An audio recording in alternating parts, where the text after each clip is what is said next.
আৰু ভাইটিক নিজৰ পৰিচয়টো দিবলৈ মই মাইকটো আগবঢ়াইছোঁ। তোমাৰ নামটো কোৱা? মোৰ নাম হৰ্ষিত কেশৱ। হৰ্ষিত, তুমি কিমান ক্লাছত পঢ়া? কোন স্কুলত পঢ়া? অসম জাতীয় বিদ্যালয় ক্লাছ 1। 1 নহয়, প্ৰাক প্ৰাথমিক। 1 পাবাহে। 1 পাব, প্ৰাক প্ৰাথমিক। প্ৰাক প্ৰাথমিক। প্ৰাক প্ৰাথমিকত অসম জাতীয় বিদ্যালয়ত পঢ়ে। তুমি কি কৰি ভাল পোৱা? কি বিষয়, কি পঢ়ি ভাল লাগে তোমাৰ? কি খেলি ভাল লাগে অকণমান কোৱাচোন। মই ফুটবল খেলি ভাল লাগে আৰু আহৰ লিখি ভাল লাগে।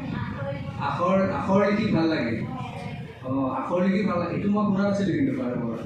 এইটো প্ৰথম শুনিছোঁ মই। ফুটবলটো শুনিছোঁ, কিন্তু আখৰ লিখি ভাল লগাটো প্ৰথম শুনিছোঁ।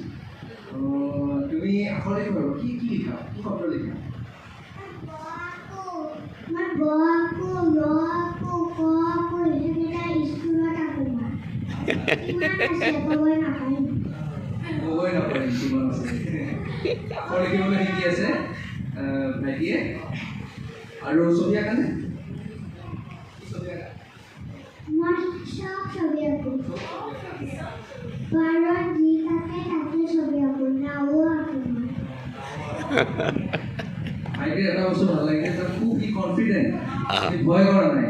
আজি প্ৰথম আহিছে আমাৰ ক্লাছত, আৰু আমাৰ প্ৰথম আহিছে, আৰু প্ৰথম আহি ইমান ধুনীয়াকৈ কৈছে কথাখিনি।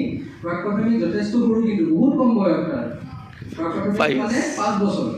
5 বছৰতে ইমান ইয়াতে সেই ষ্টেজত থিয় হৈছে, থিয় হৈ মাইকত কথা কৈছে।